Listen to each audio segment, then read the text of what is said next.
Hey guys, it's Justin back with an engineer's perspective, and I'm doing another sharpening video.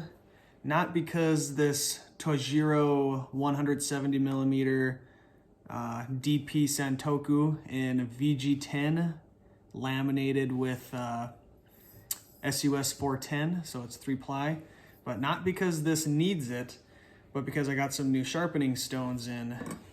So I finally took the plunge, and everybody always talks about them. And I got myself some choseras, some Naniwa professional stones.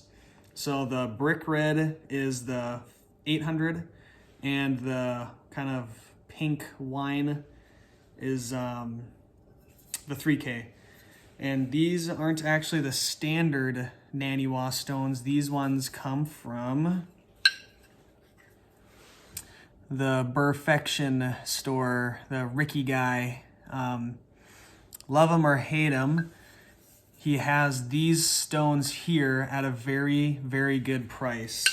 So the standard Naniwa choseras are 210 by 70 by 20, and these ones are 15 millimeters. But in so doing that, you get a heck of a bargain. You have to buy these as a pair, but this pair right here with free shipping to my door, and it came in like 3 days, was $138, and then after tax, like, $145 or whatever. But $138 for this pair, and you're only sacrificing a little bit of thickness. These stones are very hard and very long lasting, so unless you are a serious pro knife sharpener, these are gonna last a long time.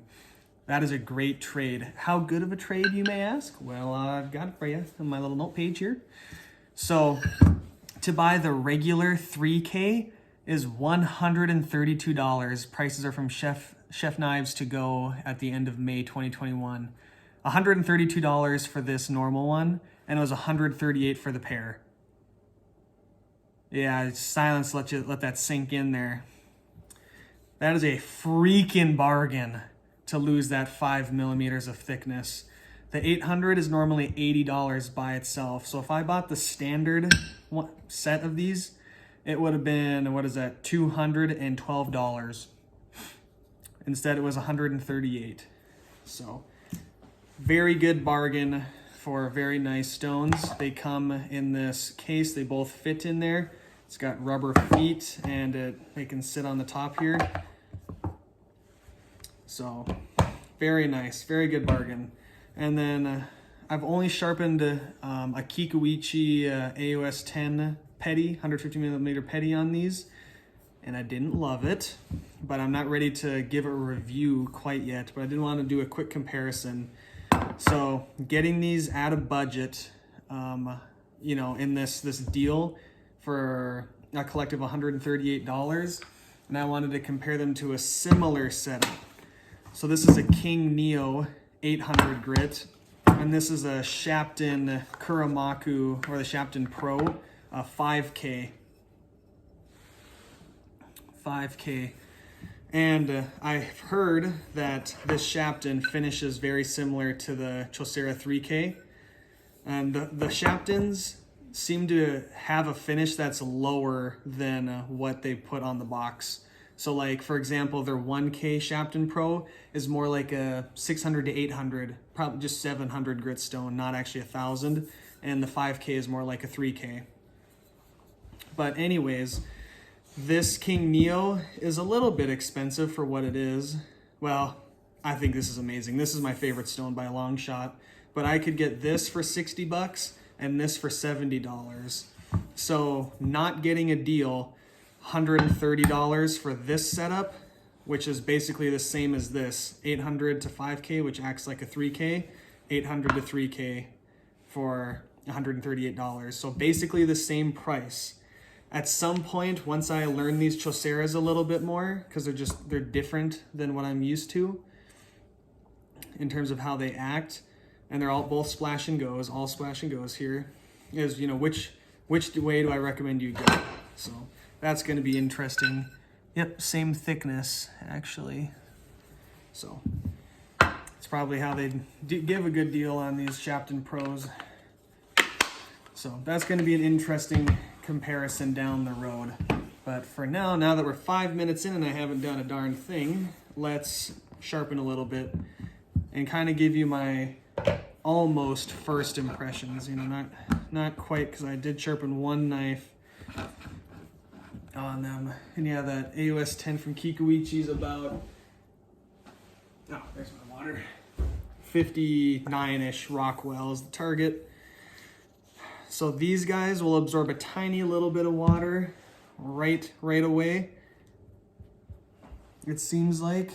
And then, so I'm just gonna give it just a moment here. Maybe I'll pre-wet the 3K so that we don't have to wait a second time. But they'll just absorb a teeny tiny bit of water here,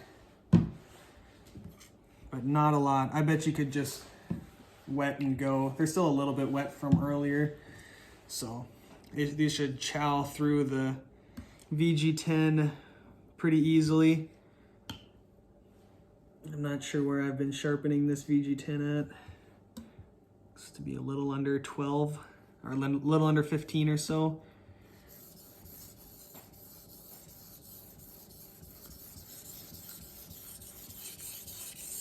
And my initial thoughts on the stones is that this 800 does not cut as fast as the Neo does. Whew. Gotta pay attention to what I'm doing. I'm looking up at the camera. So it doesn't cut as fast as the Neo. It does generate a nice little bit of mud.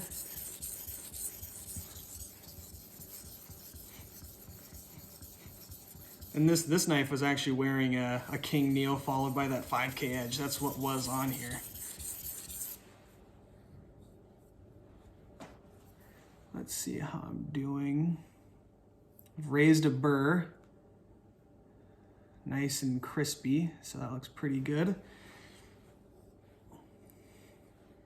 So I raised a burr, nice and quick, but it doesn't seem to cut as fast. It's much harder than the Neo is for sure. Much harder, has lesser feedback, so not as good feedback. It's a little bit slower, but it does generate some good mud, and it is way faster than like the Nanohone 1K. So, which is to be expected.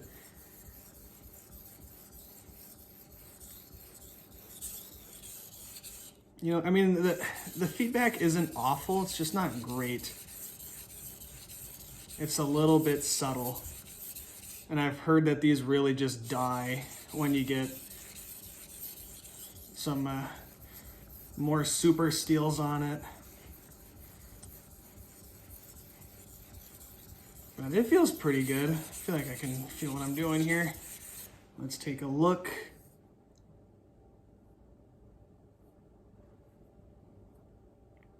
Looks pretty nice. Yep, raised a burr the whole way. So this is why I didn't want to do that original video on the AOS 10, because that was the first time I was getting sharpened, and just the first sharpening of a knife is always bad unless you've got a good knife. I've pretty much always buy, you know, some high-end factory knives maybe, but factory knives nonetheless. So I did both sides. I'm gonna just try to reduce this burr down a little bit. It's not too big. But that first sharpening is always just really bad, you know. So even on that Kikuichi, it's one of their low-end knives, but even on that Kikuichi, there was some issues in the sharpening of it from the factory. So I just didn't think it was a fair comparison. And like my Wüsthof Icon, I thought it was like all other German knives, and just had a real temperamental burr on it. And I was just like, oh, this is such a pain in the butt. But after I sharpened it about 3 times, it's actually pretty good. The Wüsthof Icon. It sharpens better than the Zwilling I've sharpened and better than my Messermeister.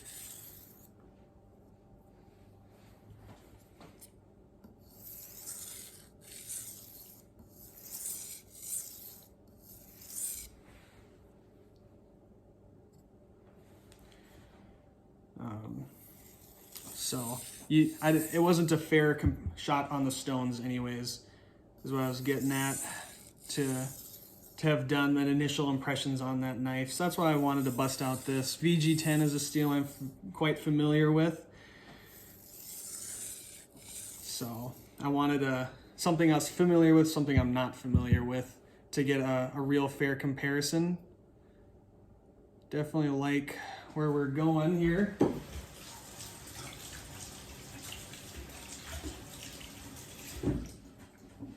Let me dry this off, do a little demonstration for you guys and gals, and I'll be right back.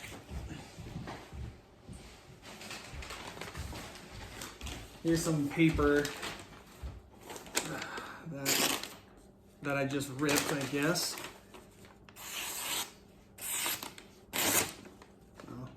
You know, it will rip, but it's certainly a sharp edge. So off of the 800, it feels pretty good actually. I like how Tojiro's VG-10 sharpens. I like it. All right, so that's enough work on the 800. I'm just gonna rinse that off real quick. So that was pretty nice. Yeah, I liked that. And then VG-10, it has, this Tojiro's VG-10 is probably slightly harder than Kikuichi's AUS 10, and it has more carbides in it, has a higher carbide volume. So this would feel maybe more glassy on a stone than like the Kikuichi would. So it's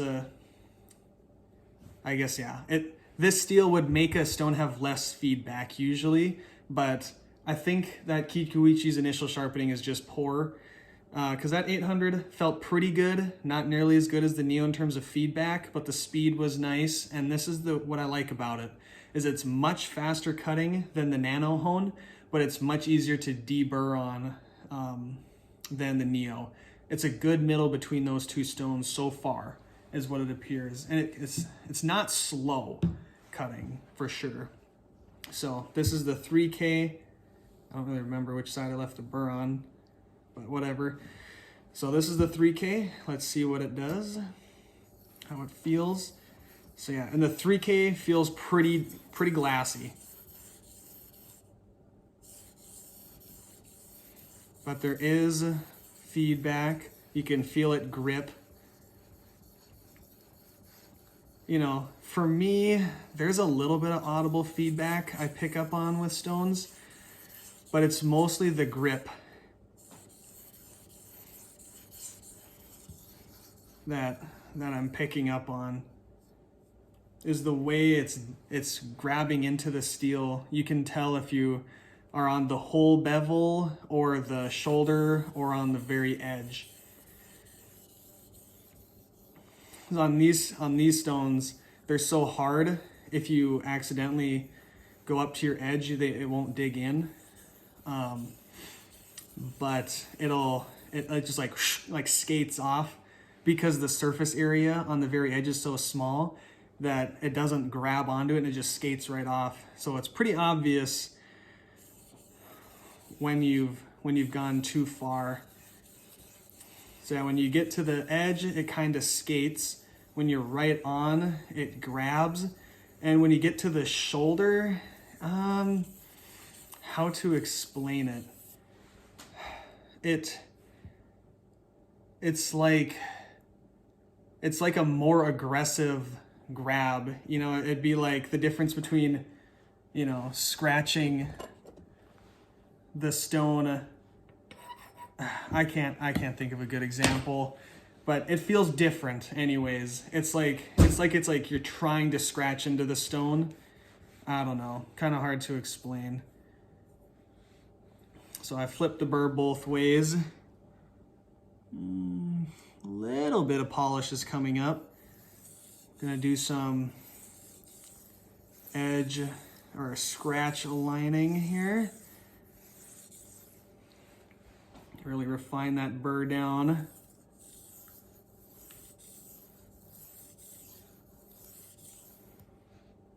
Definitely lower than 15 degrees. Just FYI, I always thought I had this thing around 12, 13.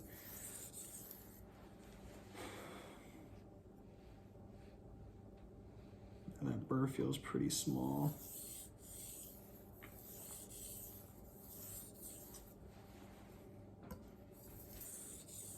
Yeah, this is why I had to do this on a different knife, on a steel that I know and actually do enjoy. For those knife steel nerds out there, there's a concept, not a concept, but a thing called retained austenite. And basically, when you're hardening a knife, when you get it red hot, you're transforming the internal structure to austenite.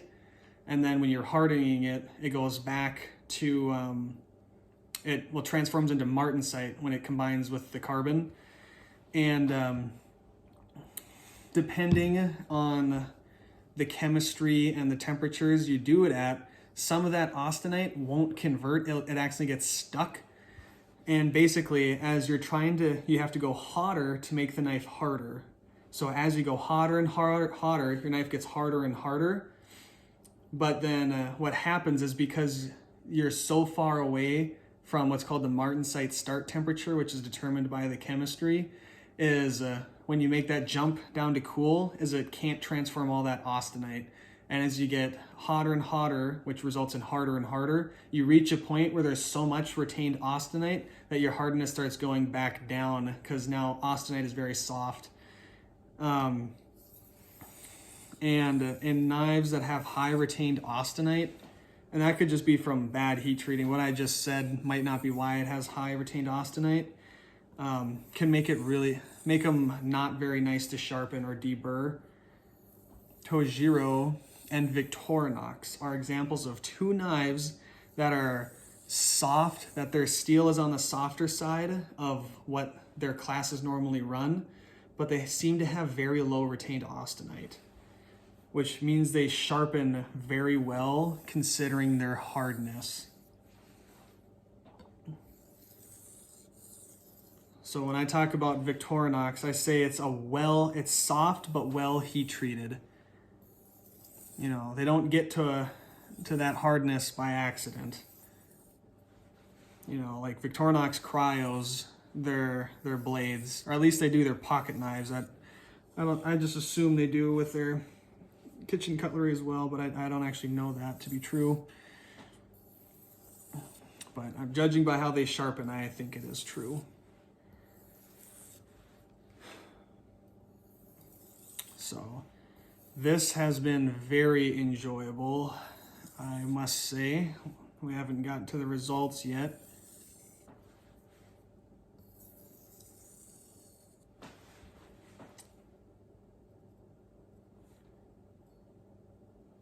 But I'm very happy with that. Let me wash it up.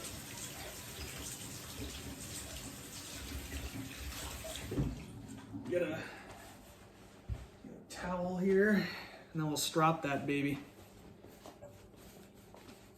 This has been really nice. I'm so glad I didn't do that initial impression video on that Kikuichi. This has been really nice. Let's see if you can see the polish. You can see it reflecting in the doors behind you. So it's see if you can see my watch. You can kind of see it in the edge there.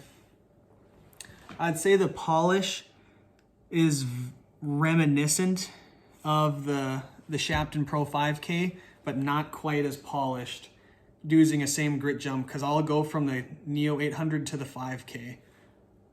I'll do that jump, and you get a pretty, not scratch free, but nice bright brightened up edge. That was really nice, really great. Let's do some demonstrations here. This video is ridiculously long. So, easily hair shaving. That 1K Nanohone on the SG2, that Miyabi I did, better edge than what I got here today. Oh, I mean, it's so quiet.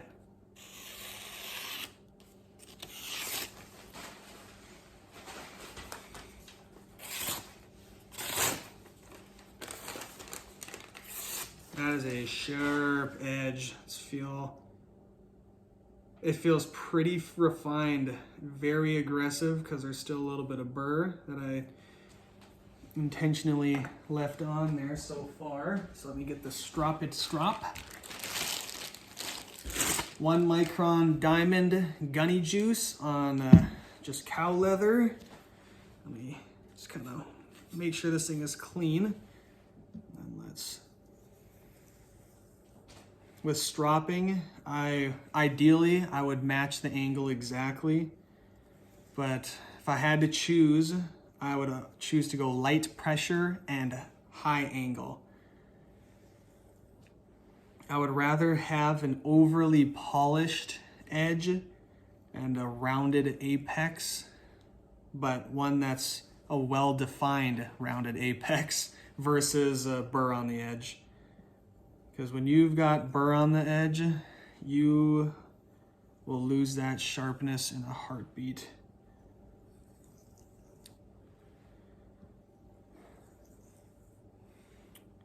And I don't love the Bob Kramer sharpening videos, but I feel like he does sharpen knives the way he shows there, but I feel like he's really trying to just educate and get the points across, and he's one of the few popular people that are, you know, stressing the use of a strop. And I'm just a really big believer in stropping. If I could only strop on one thing, it would be wood. It would be wood. Really light pressure. This is a kind of a excessively high angle. Oh yeah, that is perfection. So sharp.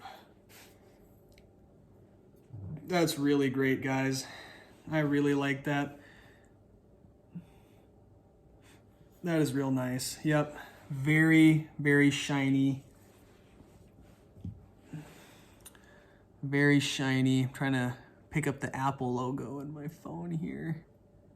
It's not gonna be obvious at all. Yeah, waste of time.